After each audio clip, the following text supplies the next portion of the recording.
Welcome, everyone. It is 9 o'clock, so we'll go ahead and get started. My name is Christy Gagnon, and I'm a program manager for Telehealth Rocks.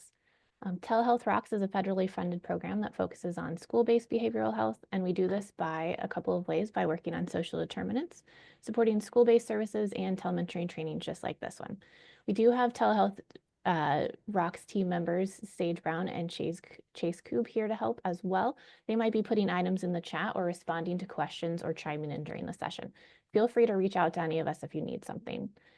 We're glad that you're here to discuss brain development and student behaviors today. So we've got just a few notes for you. This session is being recorded and we will send it to you afterwards. Your microphone has been muted, but feel free to unmute to ask a question or use the chat box. Please do make sure your first and last name are visible on your Zoom screen so that we can track attendance. It's also very helpful if you type your first and last name and your organization into the chat. We want to make sure that we are tracking attendance so that we can get your certificates out to you. And then we have no disclosures, and everything presented is evidence-based and currently accepted within the profession. And then after the session, we will share the slides and recording with you just as soon as we can. Give us a little bit of time to process those and look for those to be sent via email. We will be sending the certificates of attendance after this session. Again, we have a little bit of processing time to make sure we track attendance and get those sent out to you. Those will be emailed as well. And then you will receive a short survey, and we really do value your input and your feedback, and we look at all of them. So we'd appreciate if you take just a couple of minutes to fill that out. It should be in your inbox at the end of this session. And then if you have any questions or anything that didn't get answered during the session, feel free to email it to us at Telehealth Rocks. All right, well, we can get started. I will hand it to our speakers to start the presentation. Hey, glad to see you all again. Thanks for joining on this early morning in December. I know Evelyn and I are definitely excited to welcome you all and also just share some more BrainWorks knowledge and as we kind of head into the holiday season. Next slide, please. So hopefully you all have your brain models. They have been busy and in action. We love getting the photos. Definitely, if you have taken your brain on a trip, I know I take it with me. I took it to Austin for a conference. And so definitely want to see where you are using, how you're using your brains, metaphorically and literally. And I would love to see you share some of your photos with us. I'll just give a shout out. I love the Wimberly Worried book and the photos. It's a personal favorite. So thank you for that picture and all of them. All right, so let's cruise on over to the next slide, please. Okay, so today we have, just like our other sessions, a couple of objectives. So we're going to talk about putting our intentions into practice. We spoke a lot about the importance of intention setting and how that can kind of help us create a routine or kind of help us prioritize and impose a structure on our day, which definitely helps offload a lot of brain effort for us. We're going to talk about how healthy lifestyle activities are brain health. And so we're going to kind of give an overview of those and how, we definitely want to hear from you in terms of ideas of how this could also be integrated into classrooms or just day to day, especially as the holidays approach. Talk a little bit about stress management and how that can help us use our brains efficiently and effectively. And then also we want to hear about how you might create a brain health plan for the holidays. All right, next slide, please. So to start things off with our intention setting, just like how we want to start our day, whether it be at work, at home, doesn't have to be a huge intention. Small intentions are super duper helpful. And so, in terms of helping us organize ourselves, helping kiddos organize themselves, intention setting or setting an agenda or some semblance of that is super helpful. It helps our brains organize information. That structure allows us to become more of an active learner versus a passive learner. And because when we're active, we're more efficient in learning, and we tend to also remember things better. And so hopefully you can kind of see up there, I include a little pie chart.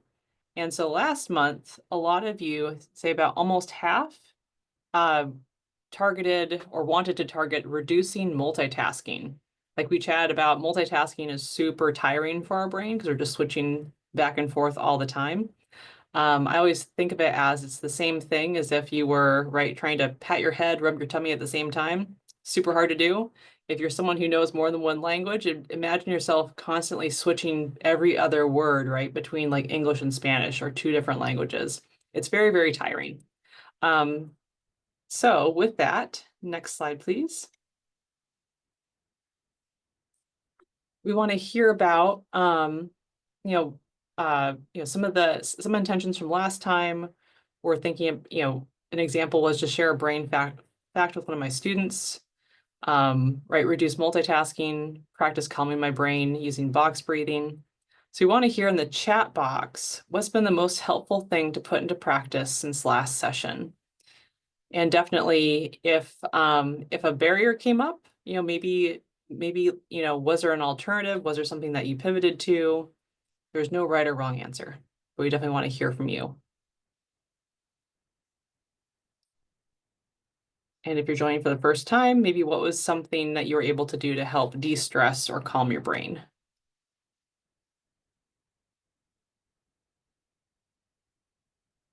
All right, we got some people doing the box breathing. We got still trying to reduce multitasking, which it is a hard thing to do. It's not an easy thing. I'm so glad that people are using the brain models, pausing, slowing down, breathing. Yay. See lots of grounding techniques. That's awesome.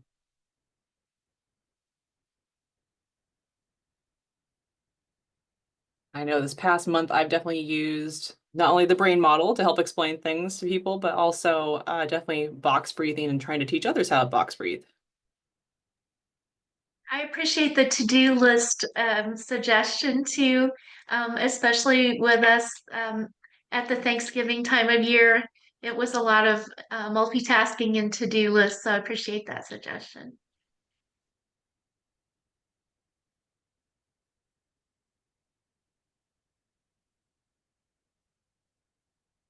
Right. Yeah, definitely. I'm gonna have us move to the next slide, but if you want to keep adding things that you've done, please go for it. So, brain health is crucial for not only things like our memory, attention, learning, but also for just our emotional well-being, our overall well-being, physical health, and overall quality of life. So the more healthy behaviors that we can adopt, they're going to help us think clearer, reduce the risk actually of like different kinds of neurodegenerative diseases like Alzheimer's, and also help us improve our ability to emotionally regulate or just regulate in general. So we're going to kind of go over a overview of different healthy lifestyle and brain health behaviors. But yeah, definitely just want to hear from you quickly in the chat too as well. Are there any health behaviors that are super important for brain health?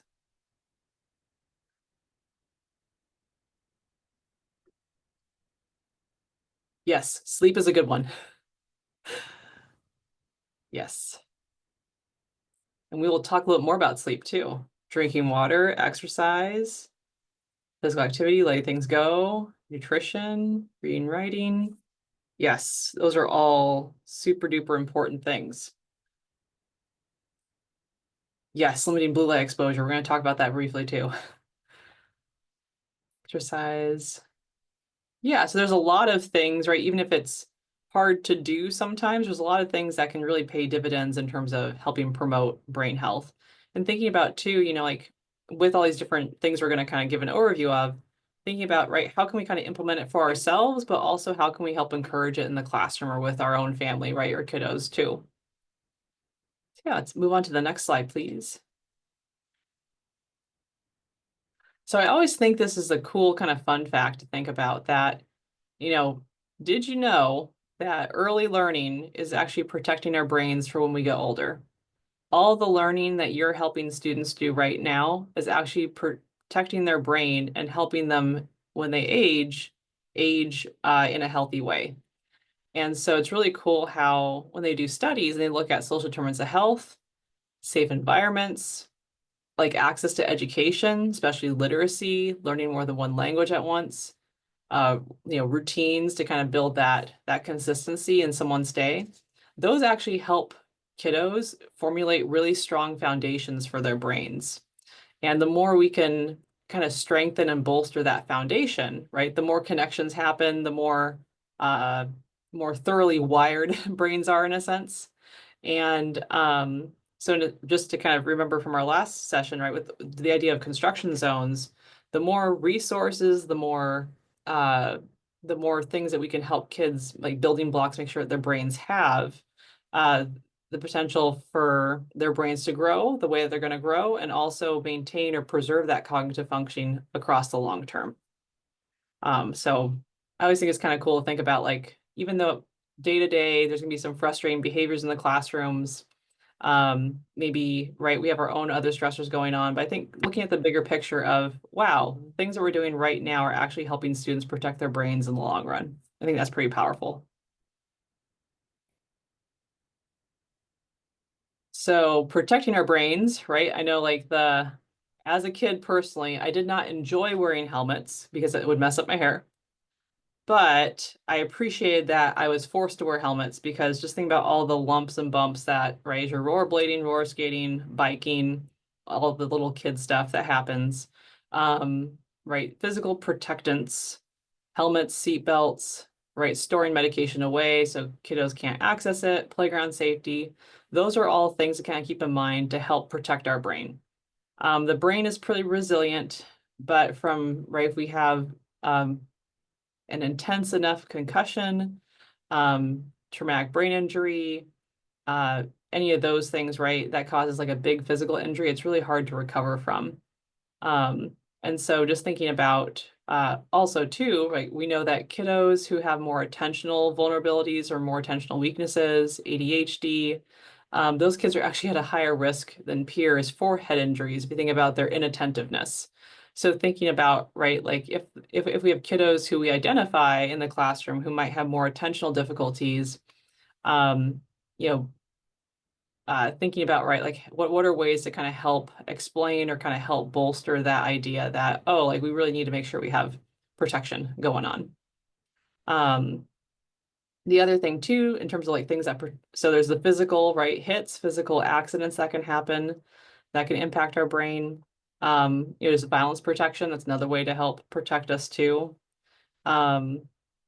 Substance and toxic chemical exposure too. Those are important things to think about, especially when we're, working in communities that have a lot of toxic exposure or backgrounds.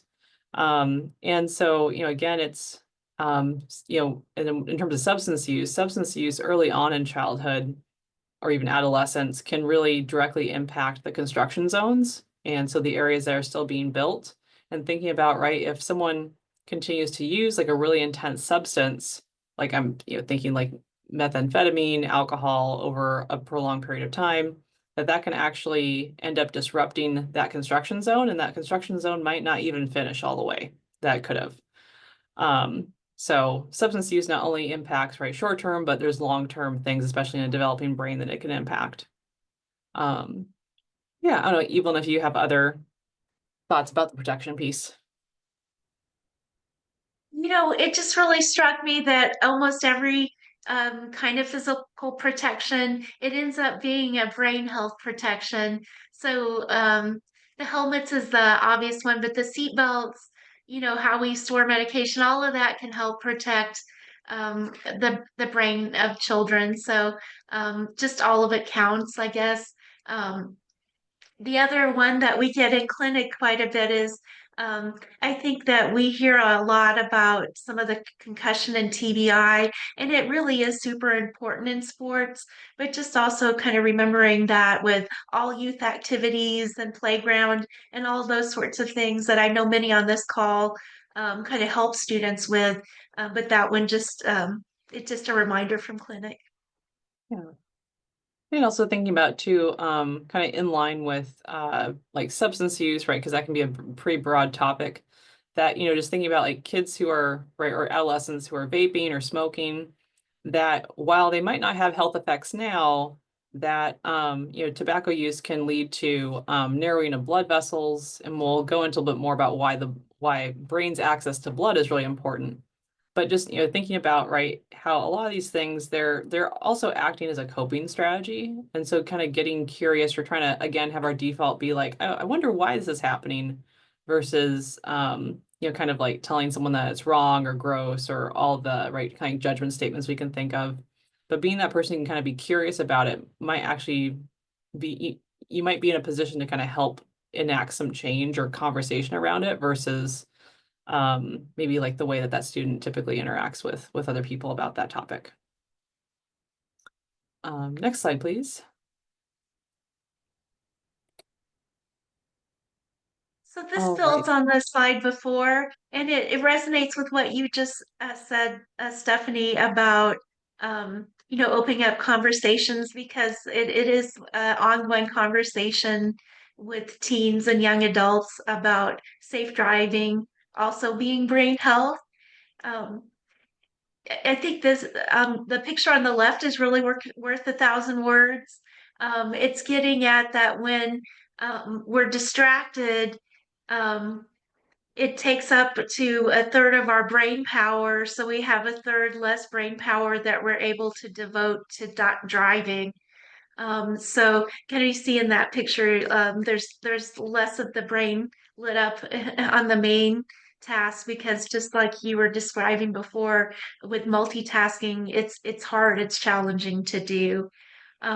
Another statistic that really stood out as I was looking at this topic was with kids who are texting and driving, just that 5 seconds of texting, it's equivalent to being blindfolded and driving across this distance of a football field. So some of those stats really stand out about just how impairing being distracted can be. And that could be distracted with texting or phone. It could be distracted with other people or impaired with substance or those sorts of things too.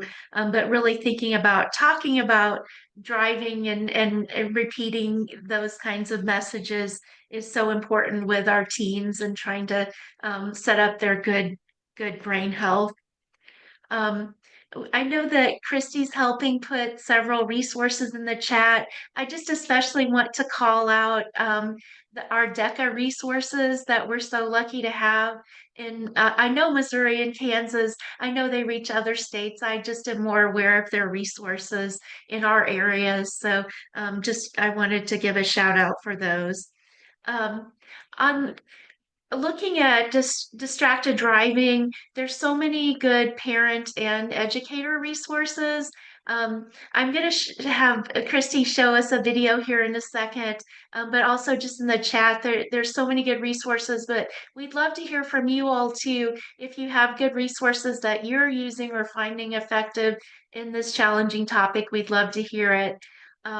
Just to cue up the video, it's kind of one of those to kind of help stick in our minds that, early on, I'm going around with my kids and the kids I work with in clinic, encouraging putting the outlet safety in and all those sorts of things, and wearing helmets and all those sorts of things. So the video is just a reminder of driving and that being the same kind of brain health.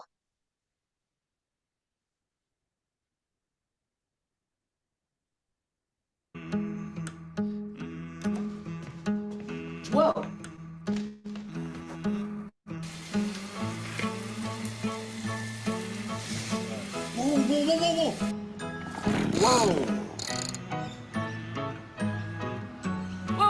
Whoa! You've been protecting your kids their whole lives, so don't just hand them the keys to a 2-ton machine with no rules. Yeah. See you guys later. Whoa. Whoa. Whoa. Talk it out. Tell your teenagers they have to agree to 5 rules to drive. No cell phones, no extra passengers, no speeding, no alcohol, and buckle up. Set the rules before they hit the road.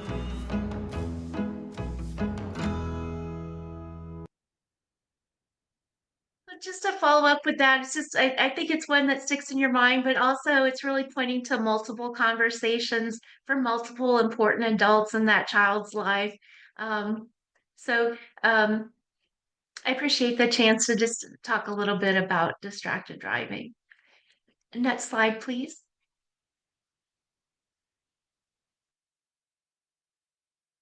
Hey, so in terms of, also just to kind of add to what Evelyn was mentioning too about the distracted driving. So you imagine, right, just how distracted one can be when you're driving.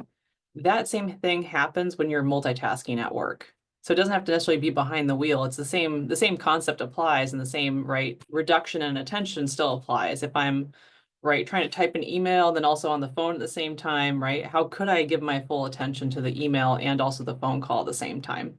We're just thinking how complex the classroom is. And if you're watching one kiddo, right, and someone else is saying something, you can't divert all your attention that way. And so this is, I think, a great example actually of like how things get missed, like how you miss out on conversations. Sometimes you don't remember it. We all have cognitive lapses, or where we don't quite remember 100% what happened, or that you did something because you're kind of on autopilot. And so because of that attentional shift, or almost like you can't fully pay attention, that's going to disrupt a lot of the kind of just natural thinking processes too. So I think that's a great example of that. Yeah, I think that's a really great point. We've all experienced that too, so it gives us some understanding. Yeah. All right, brain health and vascular health.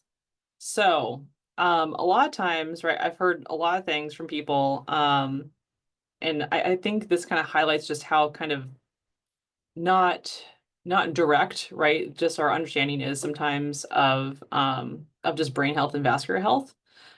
Yes, your brain has a lot of fat in it. However, your brain relies on this plumbing system, the plumbing system of all the different arteries and veins and capillaries that go throughout the brain. The image that we showed you of the attention, right? There's all, if we can go back one slide real quick. So if you look at the brain image, this is basically how they got the image, was that they watched where the blood flowed or where it went. You need blood to flow to the brain part in order for it to work really, really well. And the cool thing about our brain is that it's really dynamic, depending on, right? There's not just one part that lights up, but there's a lot of different things that happen in concert or as a big circuit, like a symphony of circuits, in order for things to work right. And so if we know that the front part of our brain, right, is the frontal lobes, that's all of our attention planning stuff, higher order organization, it makes sense that the brain on the left, right, it's this front part that's lit up. This part's getting a lot more blood flow because I need to pay attention, and these lobes are working extra hard to pay attention. When it gets more diffuse looking, right, or not as red in a sense, it means that the blood flow has changed to the front, right? You're not able to recruit or use the front part of your brain as efficiently as you did if you're just focusing on one task. So if we can go back to the next slide. Thank you. So in thinking about that, right, our brains rely on a lot of blood flow and dynamic shifts. And there's a huge, don't need to get into it, but there's a huge basically like plumbing system inside. And so with that plumbing system, right, we need good, high quality blood flow. And as kids, right, kids are running around, they're super active, you get a lot of blood flow. But as we age, or as we are more sedentary, just as lifestyle and work and stress kind of takes over, that plumbing system can become not as, just have more blocks, not as efficient. So if you think about, there's vascular risk factors like actually having anemia, meaning like you don't have enough iron in your blood, having any kind of like high blood pressure or hypertension, high cholesterol, arrhythmias, or where your heart isn't beating in a consistent way. Those are all things that can disrupt the blood flow or impact how efficient that blood is getting around the brain. And so what we know is that from studies that over time, as our brains age, right, things just work less efficiently as we age. And if you have these other, what we call like vascular risk factors, you end up being at a higher risk for having difficulty with your cognition as you age. So again, even though, right, like I feel like it's not until we hit like maybe our 40s or 50s, we start kind of reflecting more on, oh, like I need to make some changes, right? Because that's when our blood work starts to change more often than not. The more we can kind of get kiddos, especially in ourselves, in a kind of a healthy lifestyle mode, or trying to focus on nutrition, physical exercise, just all the different, right, really protective things out there, that can definitely help us preserve our cognition or our thinking as we age. I might add in stuff. Um, a lot of what we know, of course, is kind of downward best guesses from adults, but there's some really exciting research coming out with less invasive ways to monitor and those sorts of things, just really making that link even more clear about the impact of children and having a better cardiovascular system and better cardiovascular health really tracking to better cognitive outcomes. We know a little bit more short, but also, really, again, from looking at adults, really knowing some of that long-term impact too. And also just thinking more in the short term too, right? That, I don't know if this is true for anyone else, but like if I go and work out or if I go for a walk, not only do I feel better, but I feel like I can think better and I can focus better and I'm more efficient in getting tasks done. And so like there is science behind like why that happens. There's a lot of endorphins that get released, right? We get blood flow going to all the places.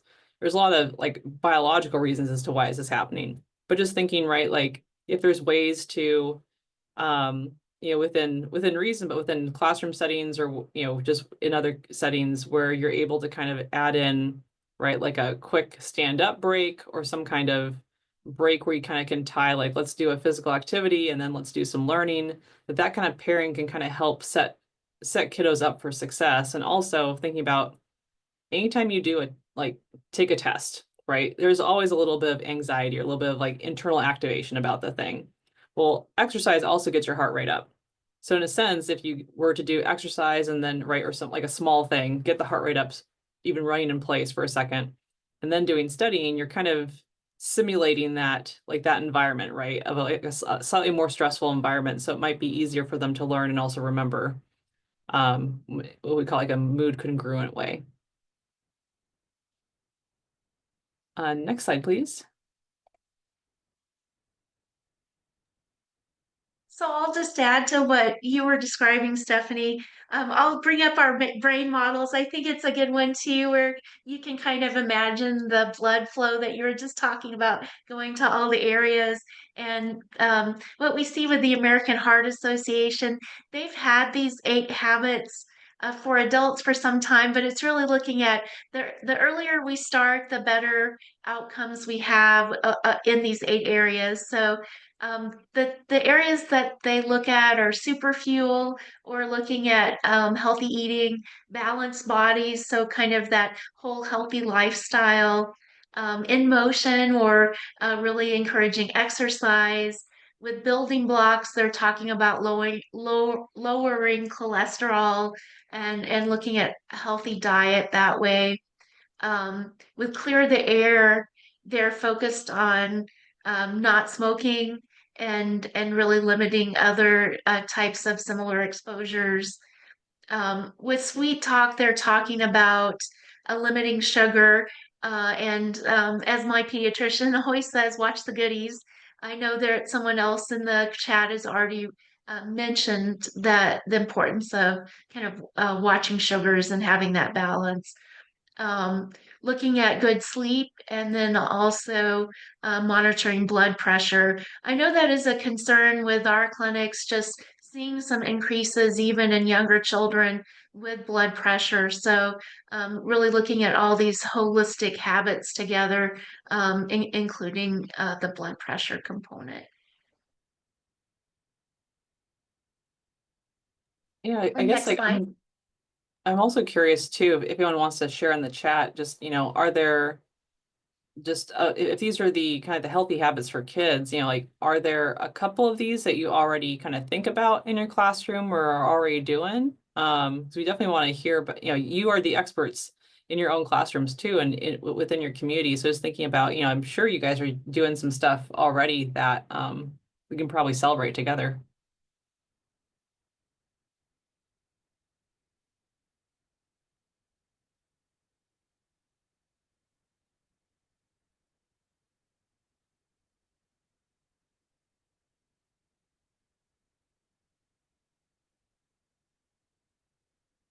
Oh yeah, Evelyn, can we add more about what the don't be pressured section means? Sure. So for the American Heart Association, it's really focused on lowering blood pressure. So they took these 8 habits that they had for adults, and then they're taking it down more for children. So as a psychologist, I see two meanings with it, with also kind of working on our overall resilience and health. But what they mean here really is more working on strategies to lower blood pressure. Hey, that's awesome. I saw that one of our friends also added that that they found some success with stopping like a test and then adding a planned movement to keep the oxygen flowing to the brain. I think that's actually pretty awesome too, right? Because you're also teaching kiddos like a super adaptive skill of like, right, why sit there and get super tense about something, and more of like, okay, this is something I can use, take a break physically and mentally from it and actually come back to it. That's a super adaptive strategy. And lots of like self-talk awareness, movement, exercise, having healthy snacks available, doing brain breaks, SEL work. These are all awesome. Yeah, and I appreciate what Melanie wrote, that think about the students that she works with. You have typically lower SES, and how those 8 habits can be even more difficult. Yeah. That's a really great point. With each of those, SES and the overall social determinants, that's such a good point that all of these are impacted by those. Um, I know we have our other companion echo looking at social determinants, so it's one that kind of crosses over with what we're talking about today. Yeah, definitely. I appreciate everyone's yeah, just what y'all are sharing. Can we go on to the next slide, please? All right. So, I'm guilty of this. I am sedentary. I wish I wasn't sedentary, but a lot of my day is sedentary. Right, how sedentary are we? I know this was taken a couple years ago, but on average, right, for sleeping about 8-ish hours a day, we sit at work about 7.5 hours a day. We then watch TV, right, which tends to be on a couch or sitting down. We tend to do a lot of leisure time on our phone, which is also sitting down, or on a computer. Eating, right, we usually sit down, and there's not a lot of moving going on. And I get it. Like there's a lot of, I mean, personally, when I go home, right, I'm tired, and I physically and mentally, and I don't necessarily want to motivate to do things outside, or it's cold, or it's not a safe environment. There's a lot of things, right, that can impact our outsideness. And so I think it's interesting that, there's this idea that sitting is the new smoking in terms of health. And so and it's not to say that they are, equal. They are apples and oranges in terms of the physiological effects, but to the same extent, it's also the more sedentary we are, and a lot of behaviors that come along with the sedentary action, including maybe, not watching while we're eating, the lack of physical activity, those also can actually increase our risk for some of those vascular risk factors like high blood pressure, high cholesterol, and all of those things. And it can also, with that, the sedentariness of it, it can also actually increase risk for different types of cancers too.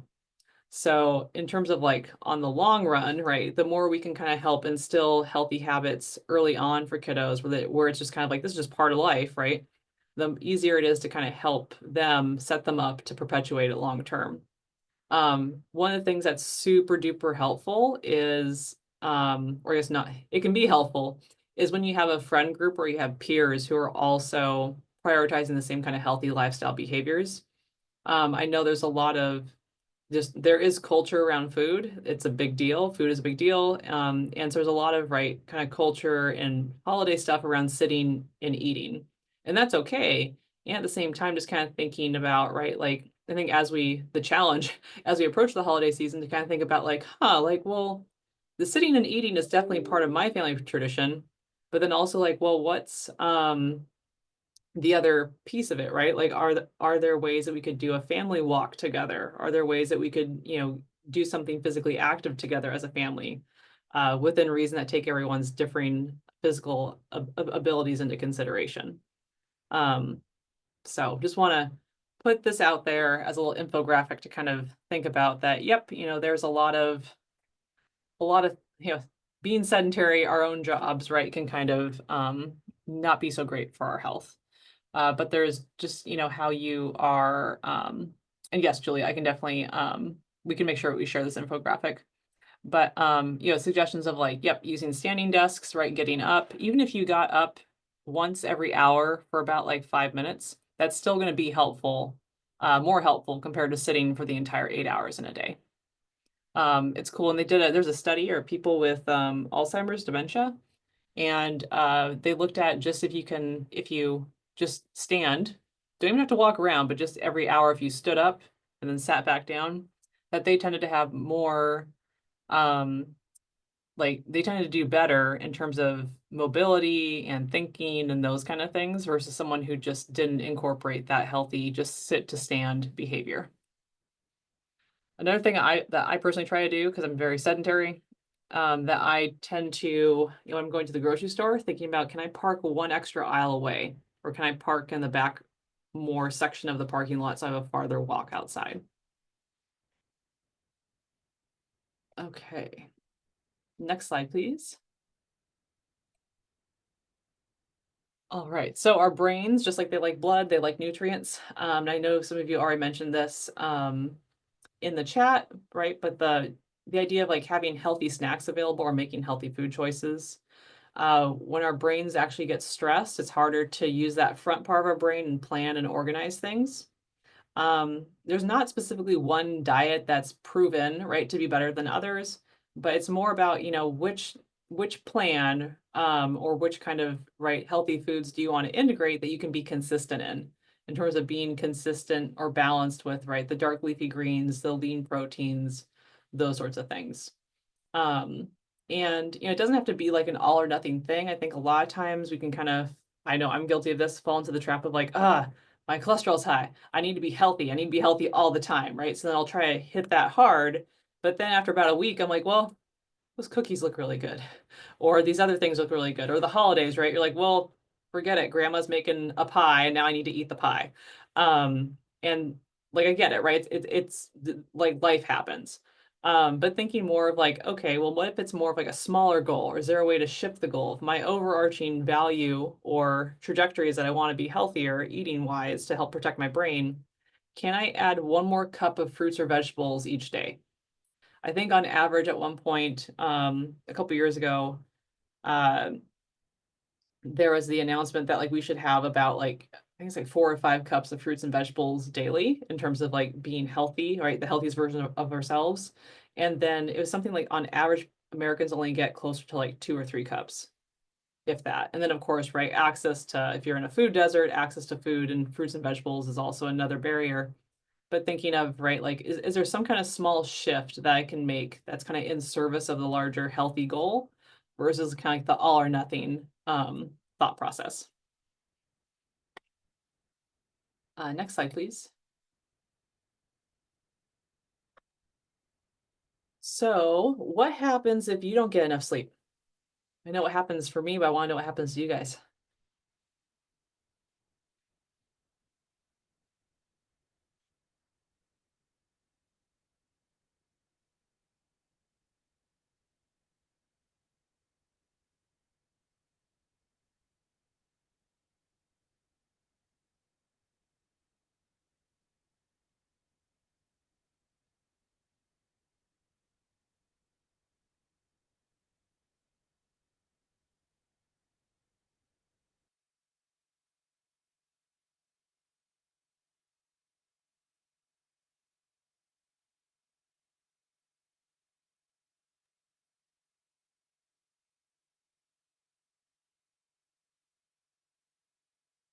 I'll give you just a couple more seconds to respond, then we'll take a look.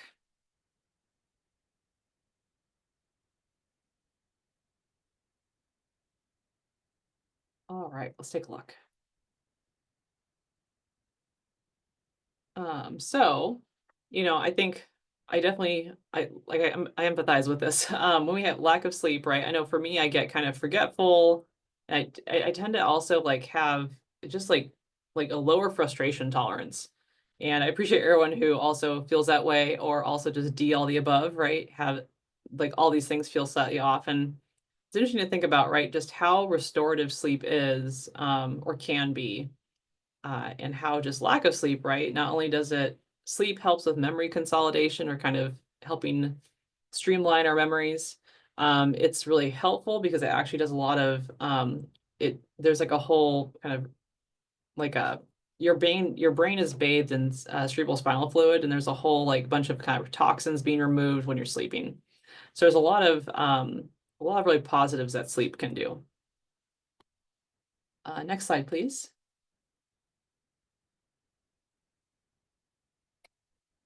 Yeah, so sleep is restorative. I don't know if this is true for you all, but so imagine if you're camping right outside, and when as soon as the sun goes down, I start to feel kind of sleepy. And so what happens is that if you think about our outside version of ourselves, um, when the natural sunlight is gone, our brain starts producing melatonin, and melatonin makes us tired, so then we go to sleep.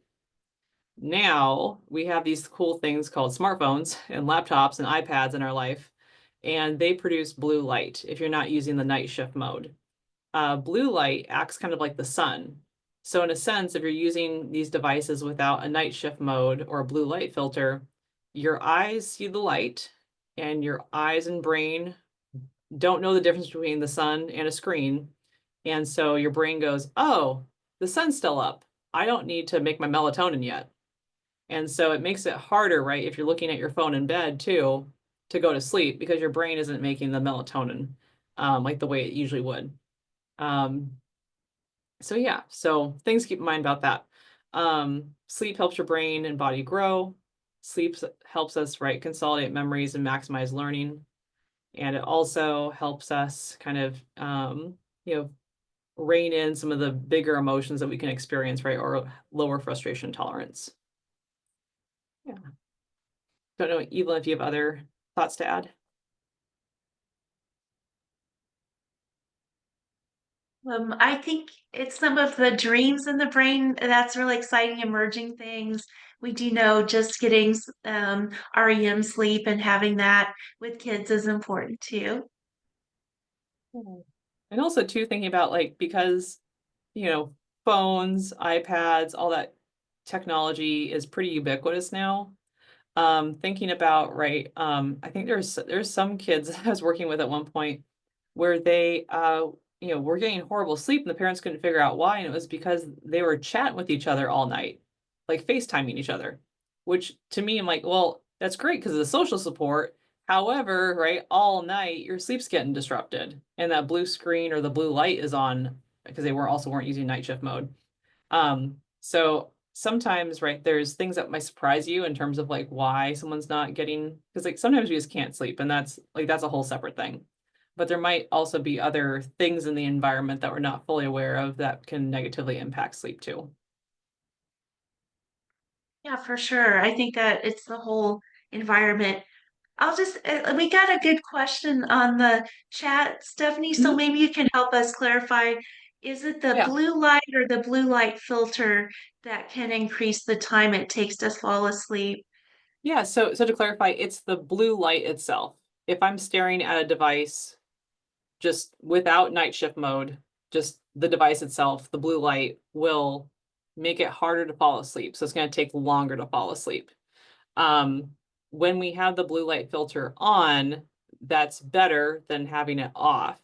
However, still staring at a light can disrupt sleep. The other piece of it too is you want your bed to be like a place of rest, right, or sleep. And so humans like to associate feelings with certain areas. So if we're looking at our phones and reading the news and the news stresses us out, we're going to feel stressed, and it's going to take us even longer to kind of settle down and then fall asleep too. So there's a lot of complex things happening beyond just the blue light. But the most simple thing to kind of cut out is like, let's just make sure the blue light filters on. So that way it filters out the blue light to kind of remove that potential barrier from messing up our sleep. So hopefully that helps clarify things. It reminds me too, we have, I believe, several of our community health workers on this ECHO. I know they work to help students with mattresses and sleeping bags and all the other things that also kind of go along with some of what you were talking about, the safe, secure environment for sleep. Yeah. Yes, sleep is a super complex topic. So I know we're kind of glossing over a lot of pieces of sleep, just for kind of the nuts and bolts of practical things that we can try to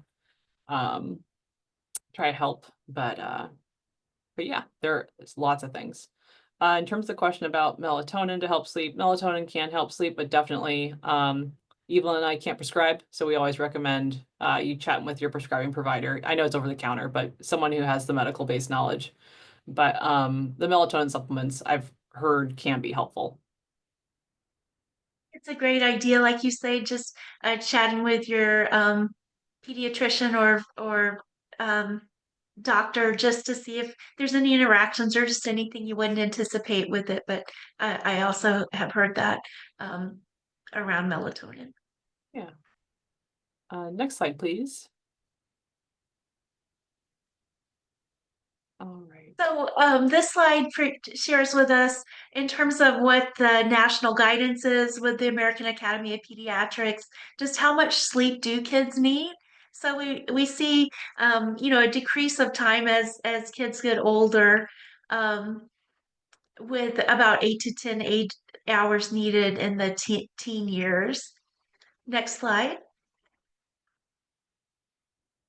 So this kind of speaks to, well, how close are we getting to meeting that ideal with youth? So we see with the 14 and under age group, um, the CDC suggests that about a third of kids do not get enough sleep, and we find that with those CDC rates, our region with Kansas and Missouri finds pretty similar rates to the national rates. I wanted to share this book. I think it's a really good one in talking with the younger age group. This is really more early elementary, about the importance of sleep. I know Christy's going to help share in the chat the read along for it. So it's a really I think useful tool in how to talk with younger kids about sleep. There's another good resource about some other children's books about encouraging healthy sleep. They really emphasize some things around using some of the other strategies that we've shared around box breathing, and using some of those strategies in routine at bedtime. We'd love to hear from you all too in working with students and children. If there's any other healthy brain and sleep resources that you found useful, we'd love to hear that in the chat. We'll go ahead and go on to the next slide. Um, I don't know that this will be a surprise, but it is a concerning slide. We see with the high school age group, we see really big gaps with meeting the national guidelines for getting enough sleep. So 77% nationally of high school students do not get enough sleep, with higher gaps for females than males. And we see kind of that similar pattern in Kansas and Missouri. I know there's been some innovative school strategies for addressing and helping with sleep at the individual level. Just kind of thinking about ways to talk with teens about sleep, and really talking about healthy sleep and what that looks like. I think we're also thinking with teens, what's their own brain development and how their brains are working at that age, where they're really the brain itself is leaning into independence and autonomy. They're really set up for that to be really important to them. So, in thinking about talking about sleep and its importance, really trying to lean into talking with teens about how healthy sleep and brain health can align with their values and goals. Um, and trying to work with them to set small goals toward improvement. I think it's pretty hard if you're sleeping right now 4 hours and the guideline is telling you have to get 8. That's a pretty big mountain. Just like you were saying before, it almost seems impossible. So really trying to talk about, well, what's one thing we can fine tune and get that a little bit better, and then see, is that making you feel better, worse, or the same? And then if it's making you feel better, how can we do a little bit more of that, and really trying to build on that. Um, and then we sharing a couple of good resources. I really like the teens and tech resources around sleep and technology. But again, folks on this webinar, this Echo may have other suggestions to share with us too. Are there things that you would add, Stephanie? No, I think you covered the big pieces. Yeah. I think this is also an important piece to kind of move on to the next slide too, with the idea of social support and just thinking about, right, like one, just adolescence, teenage stuff, that's just tons of stress, especially just kids at any age with social media and the just presence of all those different technology pieces too. But just thinking, right, how just social support is really, really helpful for a lot of things. Chronic stress can negatively impact, I mean, it negatively impacts our brain. It impacts our ability to learn, to create memories. It actually will make our hippocampus, or that big memory structure, kind of get smaller. And the amygdala, it makes that even more reactive. And so the more stressed we are, the more anxious, depressed, overwhelmed we can feel. And also we can just notice more cognitive lapses in our day-to-day stuff too. So, social support helps us buffer against that kind of stress, and it helps us with, emotional comfort. We can seek advice, be able to share, right, an experience with someone. A lot of times we can feel alone in our experience, but then actually through social support, right, you actually can find out in a sense of, oh, like, maybe someone else has gone through something similar, but maybe it's slightly different. So just, right, being able to have a space where you're heard and you're not alone is just super important for any age. People who actually have really strong social connections or social networks, it actually helps protect against cognitive decline as you age too. So, helping to teach kids, right, what a supportive environment looks like. And I think that can also help them, right, learn like how to find support and really help bolster that supportive network kind of as they get older too. And the social support, right? If you have friends and family who also like to walk, right? You're encouraging healthy behaviors, which is kind of cool too, which is also protective. Let's go ahead and move on to the next slide, please. So I really appreciate what you said about these are lifelong skills with social support. This this is I think a really helpful last couple of slides as we're looking toward the end of our series. You all have heard some of the similar messages across other sessions, but really this idea about relational health and building relationship is really helping with brain health and is backed up by brain science. So, just as a summary of some of those key concepts, um, we we know that positive relationships build motivation. So we see that in the brain with releasing dopamine and creating that reinforcement cycle to really increase motivation. We see positive relationships help create safe environments for learning. So really looking at oxytocin and some of the other things that the brain is impacted that then help us bond and create trust. how that really sets us up for healthy brain and learning. We talked about positive relationships and that really building new pathways for learning by really getting to know and supporting the student's background knowledge. It then helps the brain then build those new pathways to learn new things. Next slide, please. And then just also looking at positive relationships, improving student behavior. And this is for not just student behavior, but with us as adult to adult and supporting one another too. But really seeing that by modeling social skills and behaviors as adults, it really has a brain impact. We see that mirror neuron system really being activated and really helping reinforce that positive learning through positive relationships. Um, we hope this has kind of got folks excited about some of those concepts. I know in our upcoming early childhood echo that we'll have in the spring, it's really reinforcing some of those same concepts, really looking at early, safe, stable, nurturing relationships and environments and how that positively impacts brain early on, but it keeps impacting brain as the child grows and becomes a teen and then adult. Is there anything you'd add, Steph? No, I think just, again, you all are in roles, like really unique roles where not only are you helping kiddos and just family in general, right? Like now in this one type of like, season of life, so to say, but you're also kind of setting them up for success for later in life too, which is pretty cool. Yeah. Absolutely. And then let's go to the next slide because I want to make sure. I appreciate all your comments and I'm glad that this has been a positive experience. But thinking about, right, how are we going to support our brains during the holidays?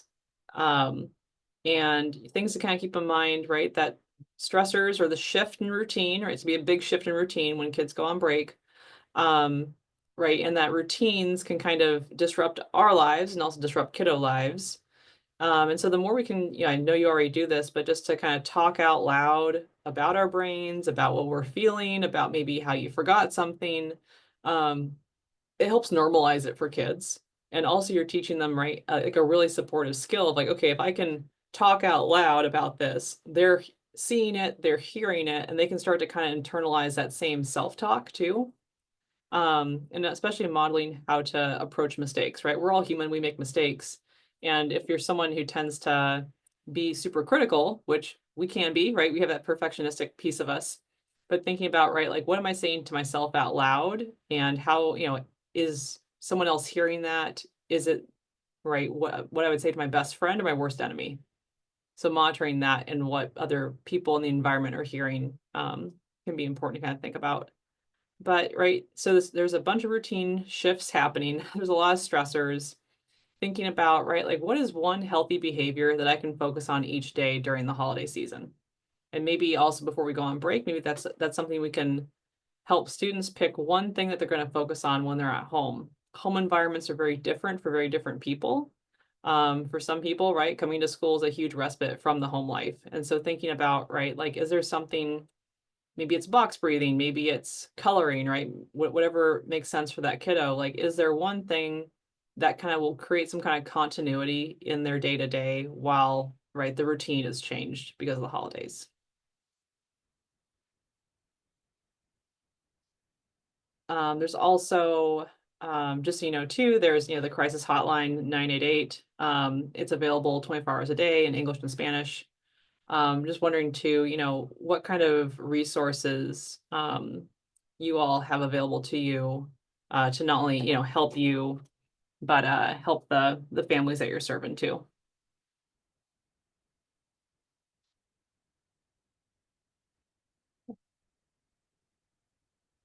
And so next slide, please.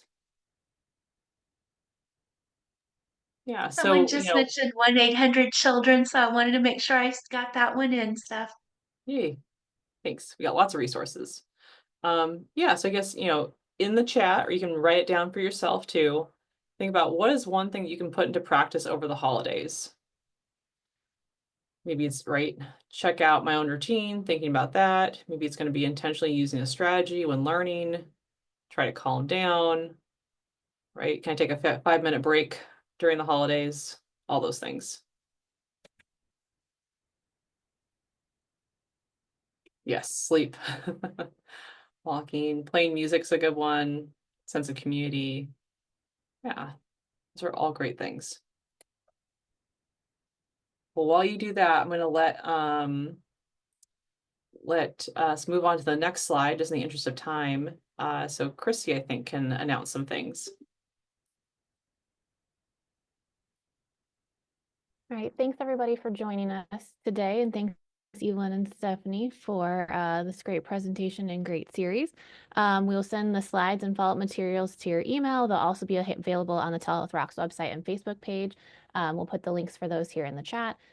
This is the last session, so we will send the certificates of attendance, and you do have a survey in your inbox. So we would love for you to take just a couple of minutes. It's very short to let us know your feedback. And we really do look at them and use them to help our next series. So, all right, thank you everybody for joining us and have a great rest of your day.